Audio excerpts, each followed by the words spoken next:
میرے حضور نے منبر کی تینوں سیڑھیوں پہ قدم رکھتے ہوئے آمین آمین پکارا تھا۔ تو صحابہ نے پوچھا حضور یہ عجیب ماجرا ہم نے دیکھا ہے، کوئی دعا مانگنے والا نہیں تھا اور آپ نے آمین کہا، پھر دوسری سیڑھی پہ رکھا قدم، پھر آمین کہا، پھر تیسری سیڑھی پہ قدم رکھا تو آمین کہا۔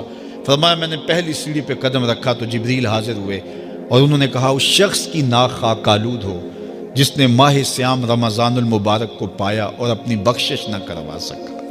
تو میں نے اس پہ آمین کہ ماہ سیام ملے، رحمتوں کی برکھا برستی ہو، جنت کے 8 دروازے کھلے ہو، جہنم کے در بند کر دیے گئے ہوں، ایک نفل کا ثواب فرض کے برابر ہو، فرض کا ثواب 70 فرضوں کے برابر ہو، رحمتوں کی برکھا ہو اور بندہ اپنی بخشش بھی نہ کرا سکے، تو کہا اس شخص کی ناک خاک آلود ہو۔ تو حضور نے اس پہ آمین کہا۔ تو اتنے پیارے موسم کو جو ضائع کر دے، ایسی حسین رت کو جو ضائع کر دے، اس کے لیے وعید بھی کتنی سخت ہے۔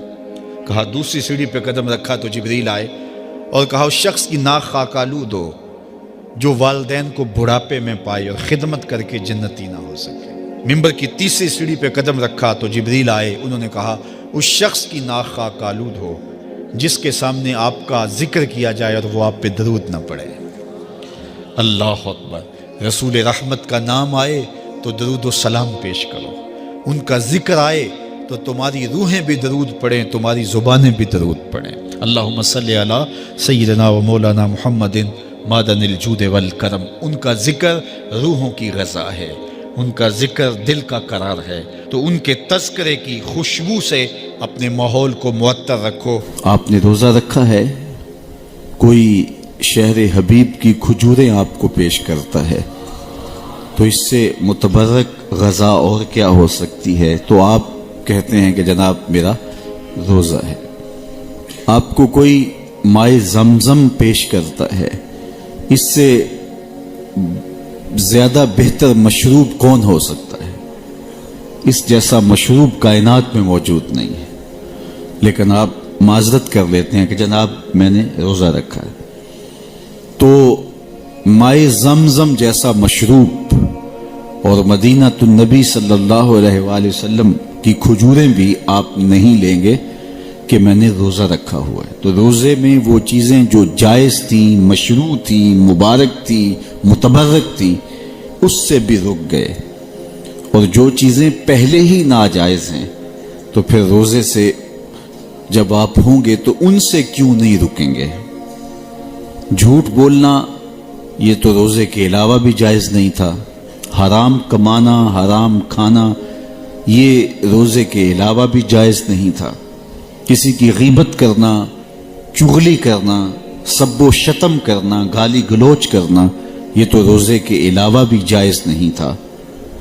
تو جو چیزیں روزے کے علاوہ بھی جائز نہیں تھیں تو روزے میں آپ ان کو کیسے کر سکتے ہیں؟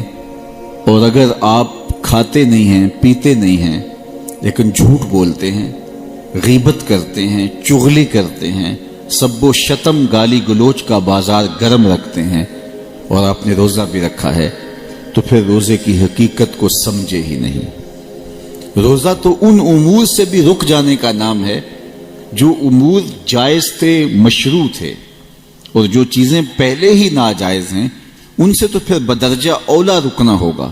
اسی لیے میرے اور آپ کے آقا و مولا نے ارشاد فرمایا من لم یدع قول الزور والعمل به فلیس للہ حاجۃ فی ان یدع طعامہ و شرابہ۔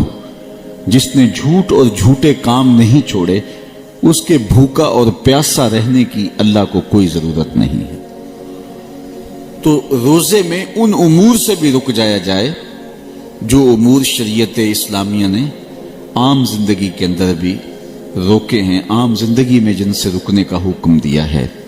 تو روزے کا نور نصیب ہی تب ہوتا ہے، روزے کی حقیقتیں، روزے کی لطافتیں، روزے کی برکتیں اور روزے سے وابستہ رحمتیں ہمارے من میں اتریں گے ہی تب جب ہم مقاصد روزہ کو پیش نظر رکھیں گے، اور ہر اس عمل سے، ہر اس بات سے، اور ہر اس فعل سے، ہر اس قول سے باز آ جائیں گے جس سے شریعت اسلامیہ نے ہم کو روکا ہے، منع کیا ہے۔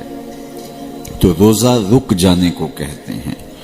میسر ہونے کے باوجود ہم اپنا ہاتھ آگے نہیں بڑھاتے کہ ہمارے رب نے ہمیں اس سے اب روک دیا ہے. جس طرح احرام آپ پہنتے ہیں، حج پہ جاتے ہیں، عمرے پہ جاتے ہیں، تو کچھ احرام کی پابندیاں ہیں اور آپ باوجود استطاعت رکھنے کے آپ گریز کرتے ہیں، خوشبو لگانے سے بھی بچتے ہیں. کیوں جناب؟ میں نے احرام پہنا ہوا ہے. جو چیزیں مشروع تھیں ان سے آپ رک گئے. یہ احرام کی پابندیاں ہیں. اسی طرح آپ اعتکاف بیٹھتے ہیں، جنازہ ہو گیا آپ نہیں جا رہے، کوئی بیمار ہو گیا حال پوچھنے نہیں جا رہے. یہ تو نیکی کے کام تھے، لیکن آپ کہتے ہیں جناب میں اعتکاف سے ہوں. تو اعتکاف کیا تو جائز اور مشروع کاموں سے بھی رک گئے. اللہ ہماری پرکھ کرنا چاہتا ہے، ہماری آزمائش کرنا چاہتا ہے.